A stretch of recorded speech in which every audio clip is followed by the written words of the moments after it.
Samantala, 7 ang sugatan, kabilang ang 6 na estudyante matapos sumalpok ang isang SUV sa lobby ng isang eskwelahan sa Caloocan. Paliwanag ng SUV driver, bigla na lang nag-wild ang sasakyan. Balita hatid ni Bea Pinlac. Nabulabog ang isang pribadong paaralan sa Caloocan habang uwian ng mga estudyante pasado alas 4 kahapon. Huwag kang gagalaw! Huwag kang gagalaw! Relax lang, relax. Sumalpok at pumasok sa entrada ng isa sa mga gusali ng eskwelahan ang isang SUV. 7 ang sugatan, 6 na estudyante at isang empleyado ng paaralan.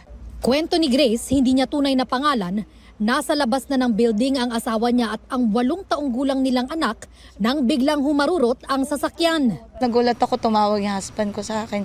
Sabi niya, mahal na aksidente kami. Shock talaga ako. Hindi ko alam kung ano pa yung pwedeng mangyari. Ang SUV, minamaneho ng 70 anyos na lalaking magsusundo lang daw sana sa apo niya. Accidentally niya po na naapakan yung accelerator ng sasakyan.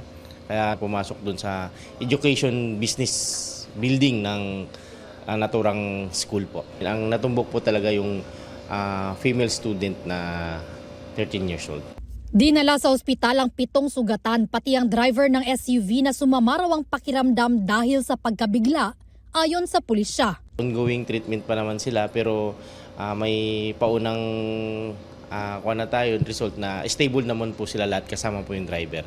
Nakalabas na ng ospital ang senior citizen na driver na dumiretso sa traffic sector ng Caloocan Police.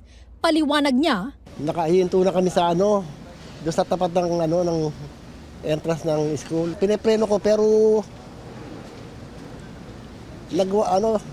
hindi ko naman natapakan yung silinyador, nag-wild yung dire-diretso doon sa Buti nakakabig ko sa kaliwa, kung hindi mga bata ang daan yung madadaan ron. Nasa kondisyon naman ako. Hindi naman ako antukin eh. Kaya sana hindi ko naman kagustuhan din yung nangyari.